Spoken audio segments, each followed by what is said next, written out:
Wheat price if you live in increased. Punjab, you've almost certainly felt the pinch of Sugar rising price prices on increased. just about everything. Medicines Well, price the government has increased. just rolled out a major new law to Wheat price tackle this head-on. increased. The Price Control of Essential Commodities Sugar Act price 2024. increased. In Medicines this explainer, price we're going increased. to break down exactly what this means Wheat for the price people who make increased. things, the people who sell things, and of course, Sugar for price you. increased. This one Medicines sentence, price right increased. from the law itself, is Wheat pretty much price the mission increased. statement for the whole thing.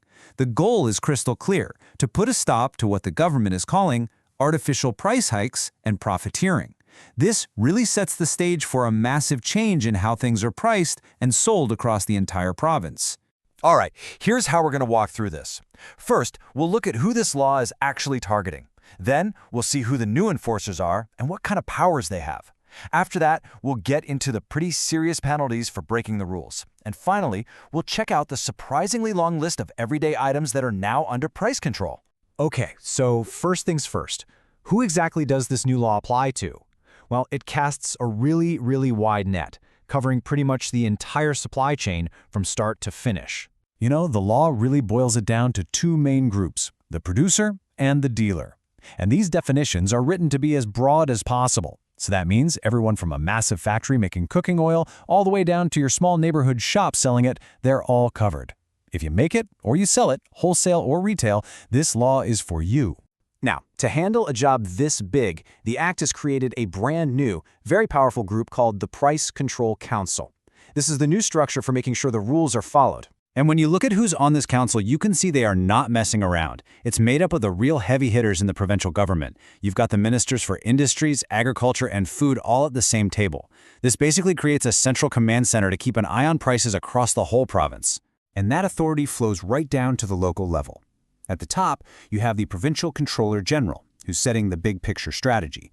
But the actual on-the-ground enforcement, that's handled in every single district by the Deputy Commissioner.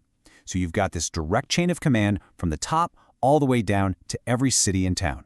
So, we have the new leadership structure.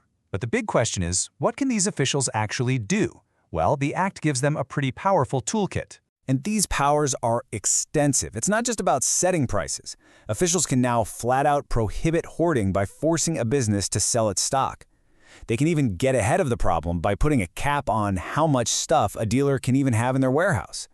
Plus, they can demand to see records and force every single shop to display the official price list. And this is where the powers get even more direct.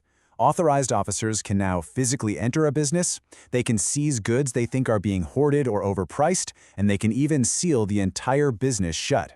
This is a huge deal. It allows for immediate, on-the-spot action. Now, with such strong powers, you'd probably expect some equally strong penalties. And you'd be right.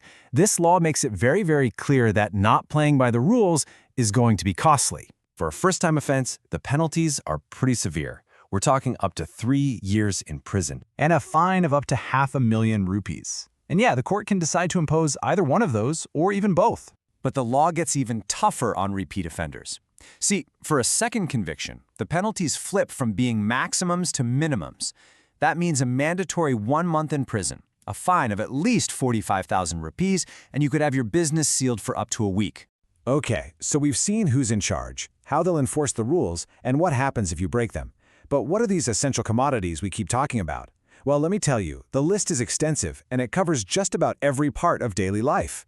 The list starts right where you'd expect, in your kitchen. It covers all the absolute basics, from flour and bread to meat, milk, and vegetables.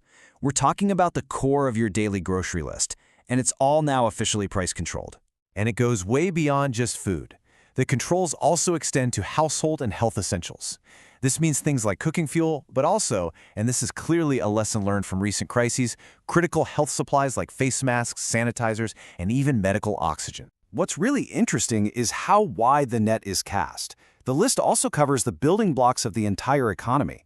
Key farm supplies like fertilizer and seeds are on there, and so are basic construction materials like cement and bricks. This shows the government is trying to manage costs for key industries, not just for us at home. And then, if you dig deep into the official list, you find some things you might not expect at all. The law also sets price controls for things like dates, ice, and even samosas. It just goes to show how deeply this law reaches into everyday life. So I gotta ask, what's the most surprising thing on this list for you?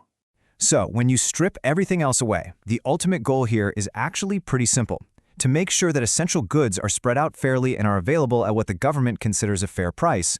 It's a direct shot at stopping people from cashing in on the basic necessities of life. Look, this law is a massive intervention. It gives the government a ton of power to set prices on everything from the farm to your dinner table.